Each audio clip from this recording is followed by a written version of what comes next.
അങ്ങനെ ദിവസങ്ങൾ കടന്നുപോയി. സാന്റിയാഗോ അച്ഛൻ്റെ ഒപ്പം ഗാർഡനിങ് വർക്കിന് പോയി തുടങ്ങി. അവന് മറ്റൊന്നും തന്നെ ചെയ്യുവാനുണ്ടായിരുന്നില്ല. ഒരു ദിവസം ജോലി കഴിഞ്ഞ് വീട്ടിലേക്ക് മടങ്ങിയെത്തിയ അവനെയും കാത്ത് അമ്മൂമ്മ നിൽപ്പുണ്ടായിരുന്നു. അമ്മൂമ്മ അവൻ്റെ കയ്യിലേക്ക് ഒരു ഫ്ലൈറ്റ് ടിക്കറ്റും ഒരു ട്രെയിൻ ടിക്കറ്റും ഒപ്പം കുറച്ച് പണവും നൽകി.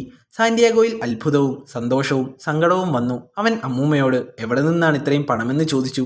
ഞാനും എൻ്റെ ജീവിതം മുഴുവനും ജോലി ചെയ്തിരുന്നു. അതിൽ നിന്ന് കിട്ടിയ സമ്പാദ്യമാണ് ഇതെല്ലാം. തുടർന്ന് സാന്റിയാഗോയോട് അവർ പറഞ്ഞു, നിന്റെ അമ്മ ഇവിടെ നിന്ന് ഇറങ്ങിപ്പോകുമ്പോൾ ഞാൻ ദൈവത്തിനൊരു വാക്കു കൊടുത്തിരുന്നു. നിന്റെ സ്വപ്നങ്ങൾ നേടാൻ എന്നാൽ കഴിയുന്ന എന്തും ചെയ്യാമെന്ന്. അതിലൊന്ന് മാത്രമാണിത്. നീ ഈ അവസരം നന്നായി പ്രയോജനപ്പെടുത്തണമെന്നും അമ്മൂമ്മ പറയുന്നുണ്ട്. ശേഷം അവർ കഴുത്തിൽ കിടന്ന മാലയെടുത്ത് അവൻ്റെ കഴുത്തിലേക്ക് ഇട്ടുകൊടുത്തു. അധികം വൈകാതെ തന്നെ സാന്റിയാഗോ മെക്സിക്കോയിലേക്കും അവിടെ നിന്ന് ഇംഗ്ലണ്ടിലേക്കും തിരിച്ചു. ഇംഗ്ലണ്ടിലെത്തിയ സാന്റിയാഗോ ഗ്ലെൻഫോയെ ഫോൺ ചെയ്യുന്നു. ഗ്ലെൻഫോയ് ഒരു കാർ മെക്കാനിക്കായി അവിടെ ജോലി ചെയ്യുകയാണ്. സ്വന്തമായി ഒരു വർക്ക്ഷോപ്പ് തന്നെ അദ്ദേഹത്തിനുണ്ട്. തൻ്റെ അടുത്തേക്ക് എത്താനുള്ള വഴി ഗ്ലെൻഫോയ് ഫോണിലൂടെ സാന്റിയാഗോയ്ക്ക് പറഞ്ഞു കൊടുത്തു. സാന്റിയാഗോ ഗ്ലെൻഫോയുടെ അടുത്തേക്ക് എത്തപ്പെട്ടു.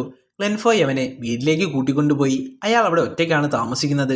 അയാളുടെ ഭാര്യ കുറച്ച് നാളുകൾക്ക് മുമ്പ് ക്യാൻസർ ബാധിച്ച് മരണപ്പെട്ടെന്ന് സാന്റിയാഗോയ്ക്ക് മനസ്സിലായി. അയാൾക്കാകെയുള്ളത് ഒരു മകൾ മാത്രമാണ്.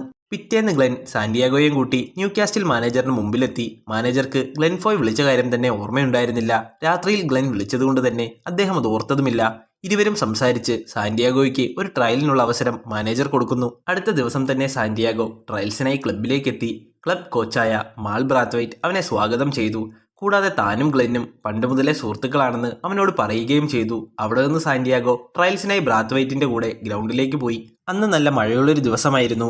മഴയത്ത് നിന്ന് പ്ലേയേഴ്സ് കളിച്ചുകൊണ്ടിരിക്കുന്നു. കോച്ച് അവനെയും കളിക്കുവാൻ വേണ്ടി ഗ്രൗണ്ടിലേക്ക് ഇറക്കി. എന്നാൽ മറ്റു പ്ലേയേഴ്സ് പൂർണ്ണ താല്പര്യത്തോടെ ആയിരുന്നില്ല സാന്റിയാഗോയെ വരവേറ്റത്. കൂട്ടത്തിലൊരു കളിക്കാരൻ ഹ്യൂഗി മഗ്ഗോവന് സാന്റിയാഗോയോടെന്തോ താല്പര്യം തോന്നിയില്ല. കളിയിലുടനീളം മനഃപൂർവ്വം സാന്റിയാഗോയെ അയാൾ ഫൗൾ ചെയ്തുകൊണ്ടേയിരുന്നു. ഒരിക്കൽ പോലും മികച്ച രീതിയിൽ പെർഫോം ചെയ്യാൻ സാന്റിയാഗോയ്ക്ക് കഴിഞ്ഞില്ല. അവൻ പലപ്പോഴായി ഗ്രൗണ്ടിൽ വീണുകൊണ്ടിരുന്നു. കളി കഴിഞ്ഞ് സാന്റിയാഗോ വെളിയിലേക്ക് വരുമ്പോൾ ക്ലബ് കോച്ചായ ബ്രാത്വൈറ്റും ഗ്ലെൻഫോയും എന്തോ കാര്യമായി സംസാരിക്കുന്നത് കണ്ടു.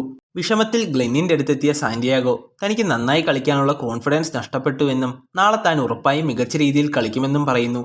എന്നാൽ തനിക്കിനിയൊരു അവസരം ഉണ്ടാകില്ല എന്നാണ് ക്ലബ് കോച്ച് പറഞ്ഞതെന്ന് ഗ്ലെൻ പറയുന്നു. നിരാശയോടെ സാന്റിയാഗോ ഗ്ലെന്നിന്റെ വീട്ടിലേക്ക് മടങ്ങി. വീട്ടിലെത്തിയ സാന്റിയാഗോ തന്റെ അച്ഛൻ പറഞ്ഞതാണ് ശരിയെന്നും ആളുകൾക്ക് ജീവിതത്തിൽ ഒരു ലക്ഷ്യം വേണം, ജോലിയെടുക്കുക, കുടുംബത്തെ പോറ്റുക, മരിച്ചു പോവുക, അതിൽ കൂടുതൽ എന്തെങ്കിലും സ്വപ്നം കാണുന്നവർ വിഡ്ഢികളാണത്രേ. വേദനയോടെ അതും പറഞ്ഞ് സാന്റിയാഗോ മുറിയിലേക്ക് മടങ്ങി. വിഷമത്താൽ പോകുന്ന സാന്റിയാഗോയെ ഗ്ലെൻഫോയ് നോക്കി നിൽക്കുന്നു. അദ്ദേഹത്തിനും അവന്റെ വിഷമം മനസ്സിലാകുമായിരുന്നു.